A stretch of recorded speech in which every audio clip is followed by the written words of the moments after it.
los días viernes hemos estado dando clases de interpretación bíblica y predicación bíblica.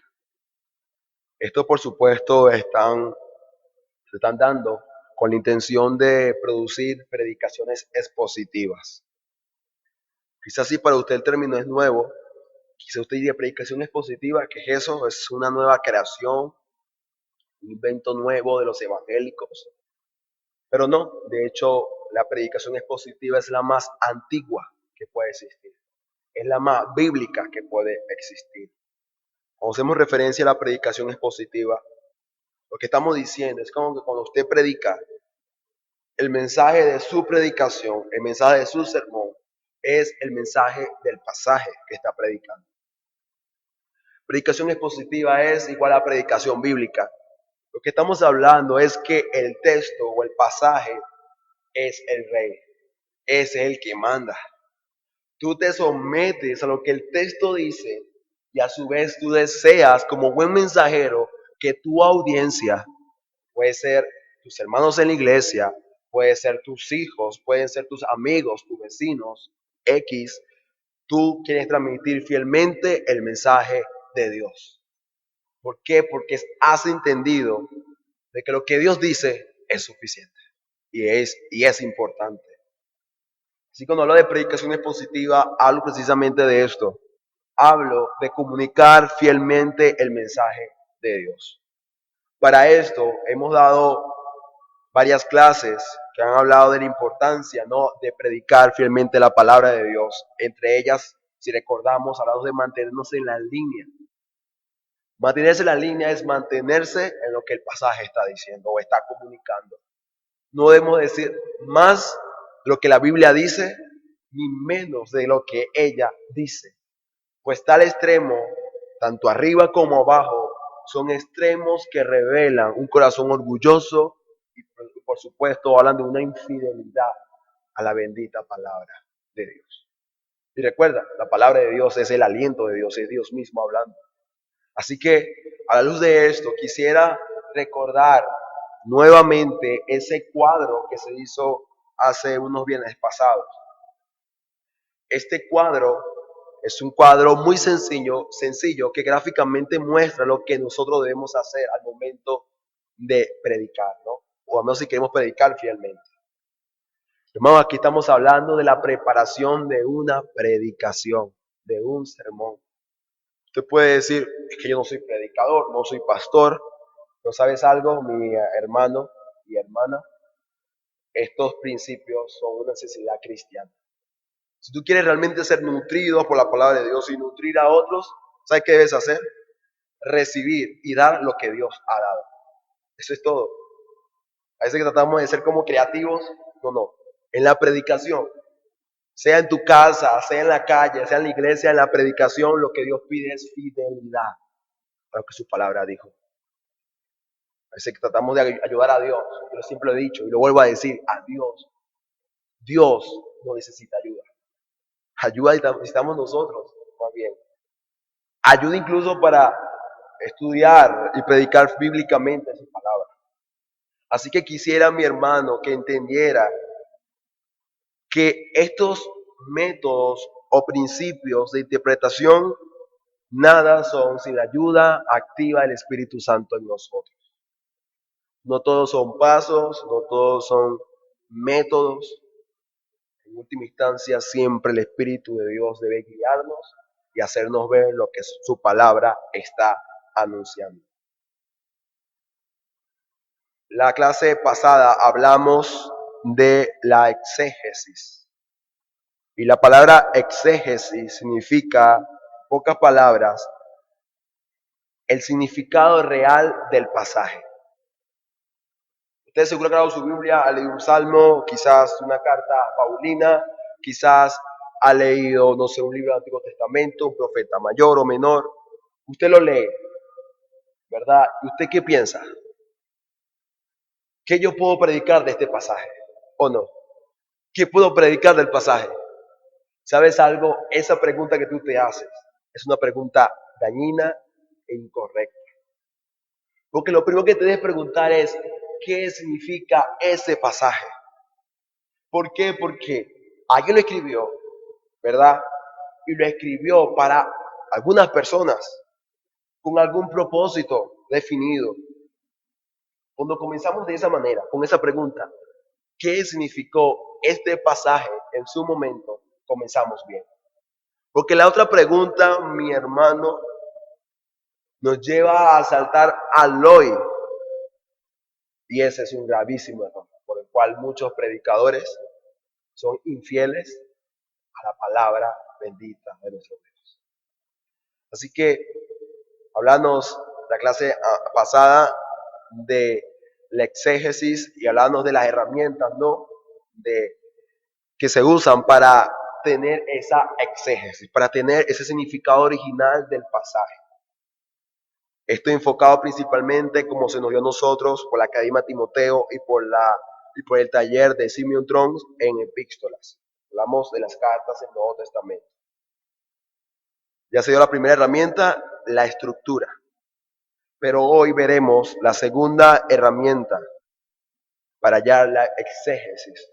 O repito nuevamente, para hallar el significado real de un pasaje. ¿Cuál es esa segunda herramienta? Es la herramienta llamada, se puede decir de esa manera, contexto. Vamos a hablar, mi hermano, esta tarde sobre el contexto. ¿Qué es el contexto? ¿De qué me está hablando? ¿Qué relevante e importante es para mi estudio de la escritura? Muchísimo. Por esa razón, la primera división de esta clase es titulada Importancia del contexto. Importancia del contexto. La segunda parte será una parte un poquito más práctica para ver de forma práctica y de forma vivida cómo es el uso del contexto, para entender lo que el pasaje dice. Por lo cual la segunda división se llama pasajes en su contexto. Pasajes en su contexto. En esta parte vamos a poner ejemplos de algunos pasajes de la Escritura para practicar y hacer uso del contexto. Hermano, me disculpa si no me escucha muy bien o si se me dificulta a veces hablar. Tengo unos días con gripe, así que espero que entienda eso. ¿Por qué es importante el contexto? ¿Cuál es su importancia en el estudio de la palabra de Dios? Para hablar de esta importancia, quisiera hablar o usar la ilustración que se nos ha dado muchísimas veces. Esta es la de un telescopio. ¿Sabe qué es un telescopio? Quizás usted sabe que es un telescopio y sabrá que es un instrumento que se usa, ¿no? Para ver y conocer cosas que el ojo humano naturalmente no puede observar. Por ejemplo, planetas, estrellas. Y el telescopio, si se ha preguntado quizás cómo funciona esto, pues sabe algo, a pesar de que te hace ver cosas muy complejas, es algo bastante sencillo. Hablamos de dos lentes que son conectados o unidos por un cilindro, ¿verdad que sí? Un lente es totalmente plano, normal, de vidrio, pero el segundo lente, que es el que está en la parte posterior del cilindro, tiene una forma ovalada.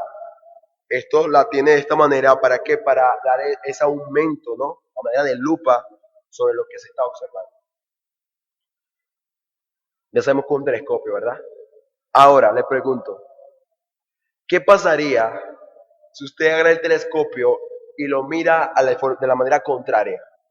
Si en vez de usarlo de forma correcta, que sería viendo por el lente normal hacia el lente más grande y ovalado, ¿qué pasaría si usted lo ve al contrario?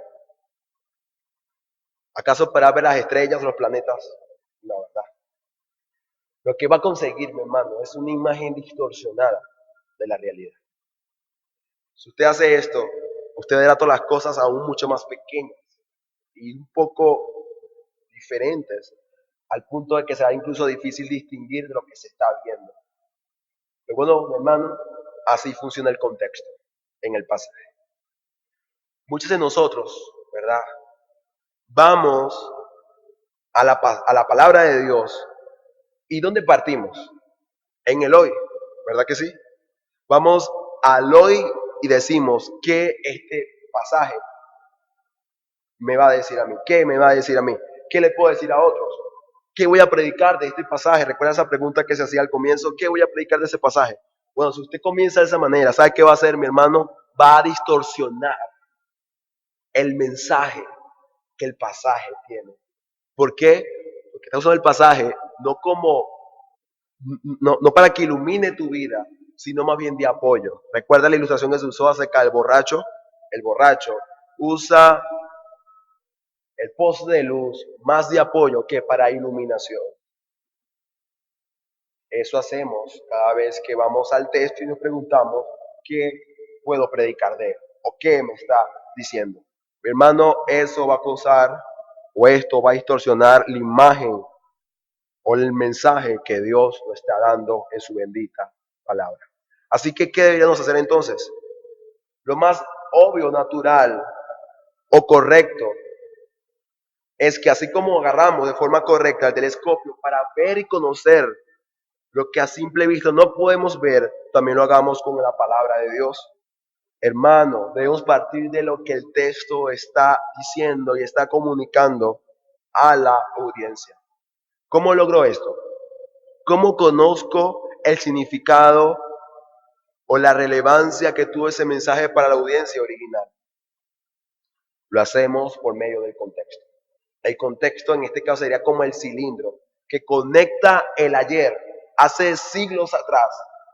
Pablo hablando quizás a una iglesia, ese contexto o cilindro te lleva de forma correcta a entender y conocer, ahora sí, lo que el texto o la palabra de Dios te está diciendo ahora. Este quizás parece un camino complejo, bastante complicado, que requiere de trabajo, pero como se ha dicho muchísimas veces, es el camino más largo, pero seguro. Es largo, vamos a pasar tiempo en esto, pero es seguro. Y solamente así seremos fieles a la bendita palabra de Dios. Como meditaba un poco en esto, me di cuenta, y de hecho lo han dicho otros hermanos, pastores, cuando han dado estas clases, y es que el pecado que regularmente nos lleva a decir lo que Dios no ha dicho es la pereza. Si sabe algo, es así. Preferimos abrir la Biblia rápidamente y comenzar a hablar cosas que Dios nunca ha dicho, que realmente escuchar lo que Dios está diciendo, para así llevar el mensaje de Dios y no tu mensaje. Así que lo que hablamos acá es que necesitamos de entender el contexto para ver cómo la audiencia original entendió esas palabras que fueron dichas. Mi hermano, el contexto, ¿sabe qué hace? Nos informa el énfasis del pasaje. Para aquellos que han tenido clases anteriores, saben que el énfasis es lo más importante. El énfasis es lo más importante. En el énfasis tenemos la oportunidad de conocer lo que el autor de la carta quería comunicar a la audiencia en ese momento. El contexto, mi hermano, nos permite conocer los argumentos del autor. Cuando hablamos de cartas, en el caso del Nuevo Testamento, hemos de entender de que el que escribe está argumentando. Él es intencional. Él no está mirando en círculos como que, bueno, ¿qué le digo a esta gente? Los escritores, cada uno de ellos tenía algo, una mente, se había propuesto un mensaje que querían comunicar. Y cuando usamos el contexto, podemos lograr escuchar o entender esas verdades que en su momento el autor estaba comunicando.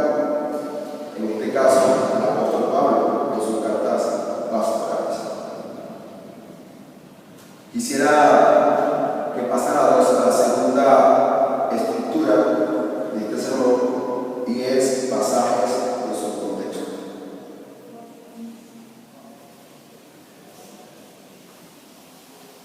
Para esto, quisiera que me acompañara ahí a Mateo 18:18. Claro, se puede leer, pero no sé si es la primera vez que en estas circunstancias. pero vamos a ir a Mateo 18:18.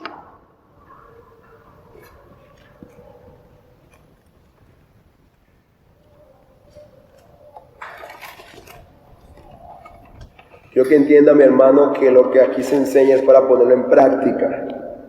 Así que quisiera, juntamente con ustedes, poner en práctica el contexto, ¿no? Cómo se usa el contexto. Cuando hablamos del contexto, podemos hablar de tres cosas. O mejor dicho, cuatro. Quisiera nombrar los cuatro contextos que podemos hallar en la palabra de Dios. Primero, el contexto histórico. Cuando hablamos del contexto histórico, hablamos de las circunstancias vividas en el momento en el cual, hablando en caso de cartas pastorales o cartas paulinas o cartas del apóstol Pedro, apóstol Juan o otros escritores del Nuevo Testamento, hablamos de las circunstancias por las cuales estaba pasando tanto el autor de esa carta como la audiencia que estaba recibiendo ese mensaje, ¿no? O esa carta escrita. Eso es el contexto histórico. Hablamos también, cuando hablamos de contexto literario. Hablamos del contexto literario, estamos hablando de pasajes antes y después, que están antes y después del pasaje que estamos estudiando en cuestión. Por ejemplo, Mateo 18:18. ¿Usted quiere predicar este pasaje? Ahora, ¿qué debe hacer? Yo quiero conocer lo que este pasaje significó para su audiencia, ¿verdad? ¿Qué debo hacer? Contexto literario. Leo pasajes anteriores a ese versículo 18 y pasajes después. En este caso hablaríamos de versículos como a partir del 19, versículos antes del 17 hacia atrás. En este caso incluso a veces lo más recomendable es leer el capítulo completo para tener un entendimiento claro, ¿no?, de lo que ese pasaje significó a la luz de todo lo que él venía hablando, lo venía diciendo. ¿Por qué? Porque como lo he dicho en otra ocasión, él está argumentando. Cada palabra que se conecta, cada argumento tiene un significado y un porqué. Es como una cadena, ¿no? Tiene eslabones. Están conectados. Así que hemos de, con esta práctica, entender de que todo tiene relación y todo permite entender y conocer lo que la palabra de Dios está anunciando. Así que ese es el contexto literario.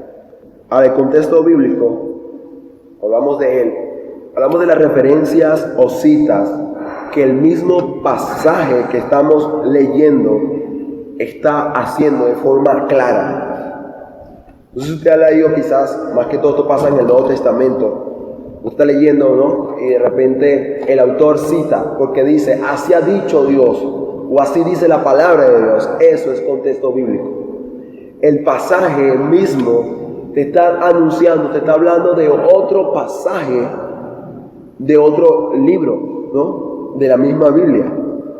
Obviamente, en esas circunstancias, contexto del Nuevo Testamento, hay referencias al Antiguo, ¿no?, porque el Nuevo Testamento todavía se estaba comunicando, ¿no? La nueva revelación del nuevo pacto se está comunicando todavía en ese momento. Así que ese es el contexto bíblico. Y por último, el contexto cultural, que es un contexto que de todos es el único que requiere más de diccionarios bíblicos o otros libros adicionales para poder entenderlo. ¿Por qué razón? Porque hablamos de la cultura de, quizás, en el caso que hemos estudiado la carta de Filipenses, habría que decir, ¿quién está escribiendo? El apóstol Pablo, ¿verdad? Contexto histórico. Pablo es el autor. ¿A quién escribe? A los hermanos de Filipos. Contexto histórico. Pero ahora, la región de Filipos, ¿qué es eso? Yo no conozco eso. Estamos hablando de una región antigua, así que yo no conozco, no sé quién es Filipos, la ciudad de Filipos. ¿Qué es eso? Usted agarra un diccionario bíblico, busca la palabra Filipos y le comunica, ¿no?, la situación cultural, ¿no?, cómo esa gente vivía, ¿verdad? Y esto es importante, por supuesto, porque esto condiciona, ¿no?, el mensaje. El mensaje que yo le puedo dar a esta iglesia está condicionado por lo que la iglesia está viviendo en muchos casos. Si voy a otra iglesia en otro país, va a haber cierta variante, ¿no? Así que todo condiciona, ¿no?, el mensaje que se está dando. Así que cuando vamos al contexto cultural también ayuda mucho al significado de las palabras del autor, ¿no?, que está escribiendo. Así que vayamos entonces a hacer uso del contexto literario en Mateo capítulo 18, versículo 18.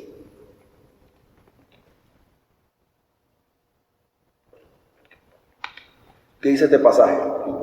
Leemos la palabra del Señor y dice: de cierto os digo que todo lo que atéis en la tierra será atado en el cielo, y todo lo que desatéis en la tierra será desatado en el cielo. ¿Quién no conoce este pasaje? Creo que todos lo conocemos. De hecho, me atrevo a decir que es uno de los pasajes más predicados o al menos nombrados por los labios de los evangélicos, los cristianos. Pero ¿sabe algo? Muchísimas veces llegamos a tener una vista distorsionada de lo que él dice. ¿Por qué? Porque cuando vemos el pasaje decimos: ¿qué puedo predicar yo hoy? ¿Cuán relevante puede ser este mensaje para mi audiencia? Pasando por alto la audiencia original. Así que pregúntate por un momento. Esto, claro, no vamos a responderme de forma verbal, solamente piénsalo. ¿Qué significa este pasaje para ti? O al menos, cuando han predicado, ¿qué te han dicho acerca de este pasaje? Ya creo que ya sabes de forma rápida qué crees que significa este pasaje o qué has escuchado que predican de este pasaje. Ahora vayamos a lo que la palabra de Dios dice acerca del pasaje. ¿Qué comunica el contexto acerca de este pasaje? Vayamos a hacer uso del contexto literario. ¿Cómo hago uso de eso, hermano? Sencillo.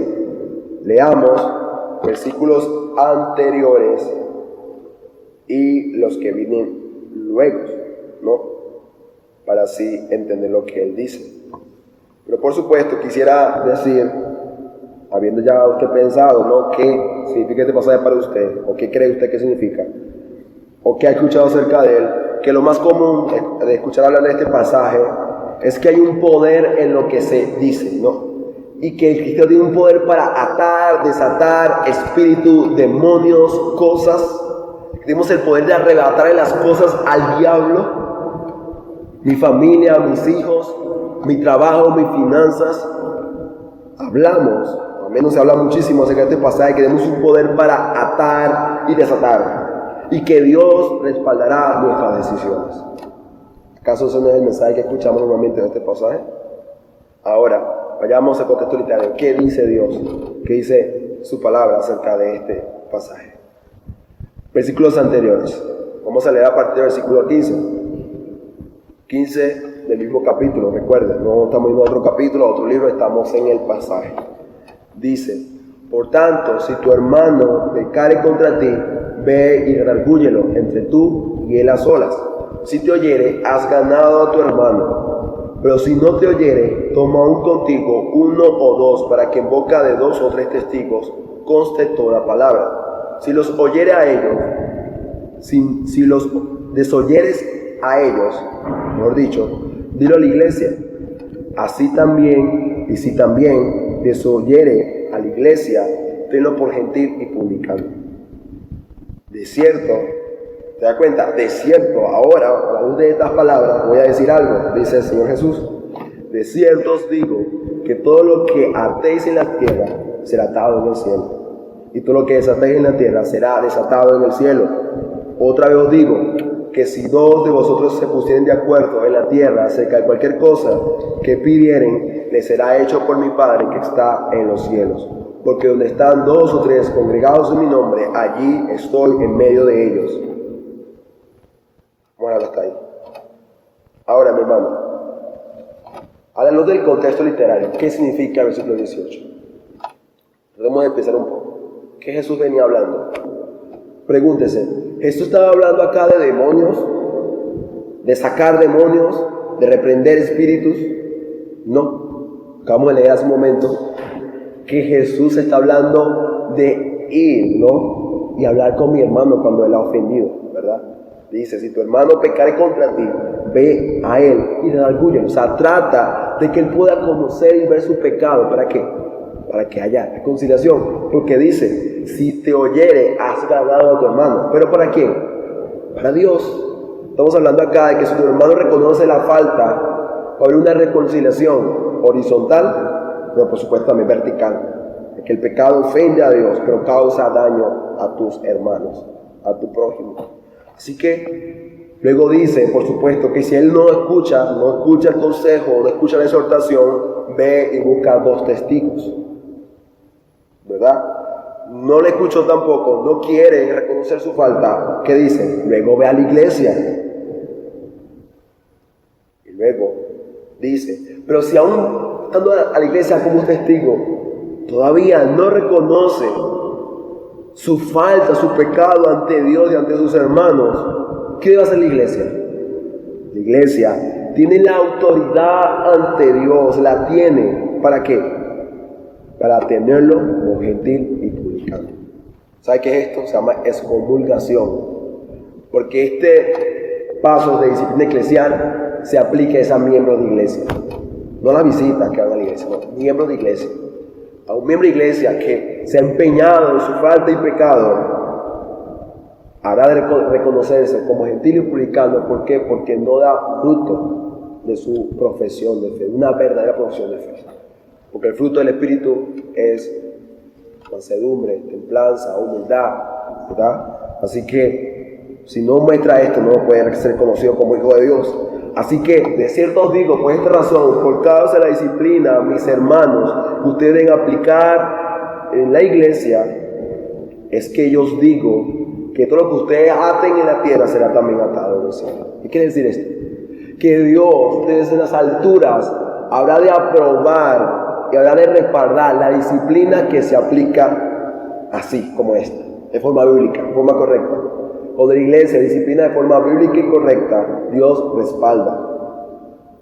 Dios dice, yo estoy acá apoyándolos. Todo lo que ustedes hagan, estaré apoyando. Y lo interesante es que lo que el Señor Jesús, en este contexto todavía, de la disciplina eclesial y no de sacar demonios, también dice que si dos de vosotros se pusieran de acuerdo en la tierra acerca de cualquier cosa que pidieren, les será hecho por mi Padre que está en los cielos. Y muchísimas veces decimos, mis hermanos, podemos estar solamente 2, pero si estamos en el nombre del Señor, como dice la palabra, donde hay 2 o 3 reunidos en su nombre, allí está Dios. Así que hermanos, alégrense porque Dios está con nosotros. Somos pocos, pero Dios está con nosotros. Puede decir, amén, aleluya, mi hermano, qué gozo. Pero ¿sabes algo? Aquí no se está hablando de congregarse o de que somos pocos, pero somos muchos en el Señor. Se está hablando de disciplina eclesial todavía. Así que se cuenta, ¿verdad?, cuántas veces no hemos usado, ¿verdad?, la palabra de Dios para comunicar lo que yo quiero comunicar. Y esto, por supuesto, es algo que deshonra al Dios, que es autor de esta palabra. Así que, como vimos, este es el uso del contexto literario. Lee pasajes anteriores y después del pasaje que queremos predicar o estudiar para un devocional quizás con nuestra familia, amigos, y te darás cuenta de que el mensaje que vas a comunicar será fiel a lo que Dios comunicó. Entonces, se da cuenta, esto es un eslabón, es una cadena, hay una relación. Así que es importante entender el contexto, lo que le rodea al pasaje para entender lo que el pasaje significó para su audiencia. Y luego, ahora sí, dedicarle a mi hermano. Ahora, ¿qué de contexto histórico? Filipenses 4:13. Aquí quizás vamos a ir un poquito más rápido por cuestión de tiempo. Pero vamos acá a Filipenses 4:13.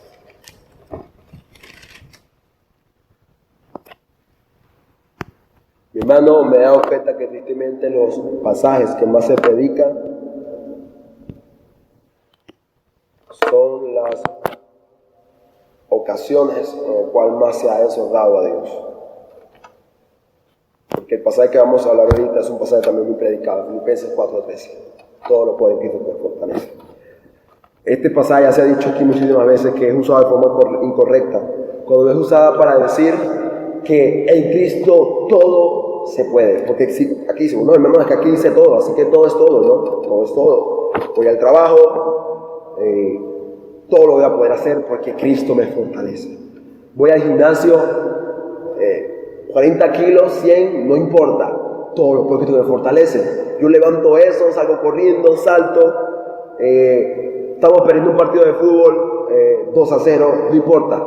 En Cristo todo lo puedo. Voy a remontar la partida. Wow, ¿cuántas veces no usamos este pasaje para incluso, en muchos casos, un golpe, alguna situación familiar, y citamos Filipenses 4:13. Todo lo puedo en Cristo que me fortalece. Ahora la pregunta sería, a la luz del contexto, ¿significa realmente eso el pasaje? Cuando el apóstol Pablo escribió y dijo, todo lo puedo en Cristo que me fortalece, quiso dar a entender que realmente todo lo podía hacer en el nombre de Cristo y que todo les iba a salir bien, que todo iba a ser perfecto.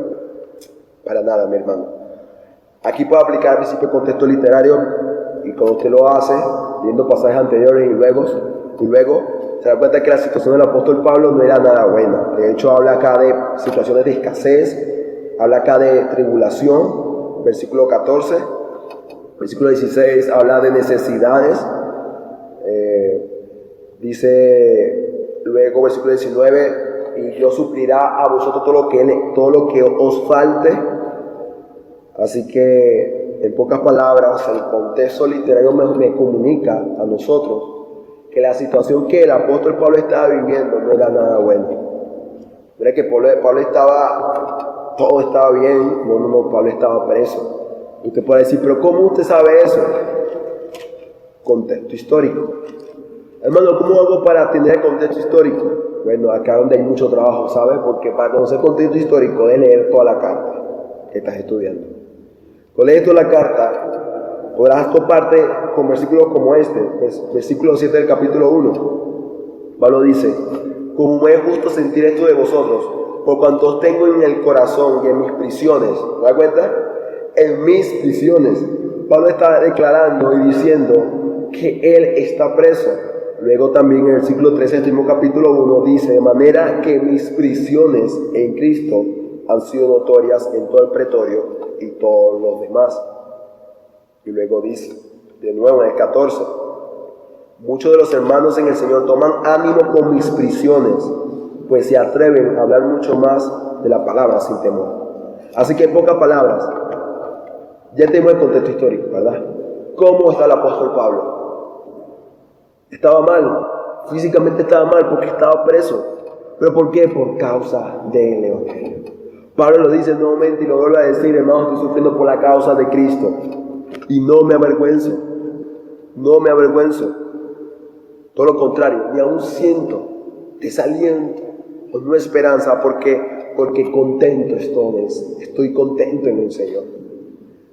Esta carta se ha predicado en esta iglesia y ya sabemos por esa razón que esta carta habla del verdadero gozo, habla de la plenitud de gozo que se puede hallar en Cristo. Por esa razón, en el versículo 11 del capítulo 4, Pablo dice que él ha aprendido a contentarse en cualquier situación en la cual se encuentre. Así que, en pocas palabras, ¿qué hemos visto? Pablo está en prisión, Pablo está sufriendo por la causa de Cristo. Pablo, a pesar de que está sufriendo todo esto, está contento y gozoso en el Señor. Y luego dice, todo lo puedo en Cristo que me fortalece. Pablo dice, hermanos, yo soporto todas las aflicciones por la causa de Cristo. ¿Por qué? Porque Cristo mismo es mi fortaleza. ¿Se da cuenta? Aquí no hablamos de evitar o de que todo va a salir bien, todo va a salir perfecto, porque nombra a Cristo en esas cosas. Lo que habla, mi hermano, es de todo lo contrario. Yo sufro, padezco, pero contento y alegre estoy en el Señor. Habla de contentamiento. Habla, mi hermano, lo que más importa lo tengo, es Cristo. Y Cristo llena mi corazón, Cristo es mi esperanza. Así que, como vuelvo a usar este versículo, mi hermano, toma en cuenta el contexto. Pablo aquí no estaba diciendo, eres un campeón, todo lo vas a lograr. No, lo que está diciendo acá es que en el Señor, en Cristo, a pesar de que suframos, a pesar de que seamos perseguidos, a pesar de que seamos humillados por la causa del Evangelio, fortaleza tenemos en Él. Eso es lo que dice el pasaje. Así que, te das cuenta, contexto histórico, contexto literario puesto en acción en el pasaje. Por último, el contexto bíblico, Romanos 8:37. Si pueden buscarlo rápidamente, sería bueno. Romanos 8:27. Pablo dice, Antes, en todas estas cosas somos más que vencedores por medio de aquel que nos amó. Wow, mis hermanos, estas palabras son maravillosas.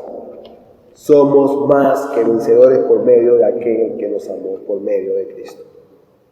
Pero, el versículo 36 mira lo que dice.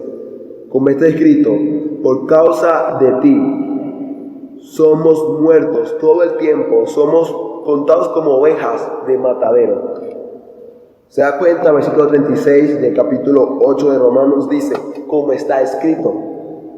Esto es una muestra clara de que el pasaje que estoy tratando de estudiar tiene contexto bíblico. Pero ¿por qué el apóstol Pablo, que escribe esta carta de Romanos, hace referencia a ese pasaje? ¿Cuál es? Si tiene su Biblia con concordancia o quizás unos versículos pequeños, mira lo que te da Salmos 44, 22. Usted va al Salmo 44, 22. Dice el salmista, pero por causa de ti somos muertos todo el tiempo, somos contados como ovejas de matadero. ¿Se da cuenta? Pablo está citando las palabras del salmista del Salmo 44. ¿Pero por qué lo hace? Pues como dije, el contexto comunica el mensaje del pasaje.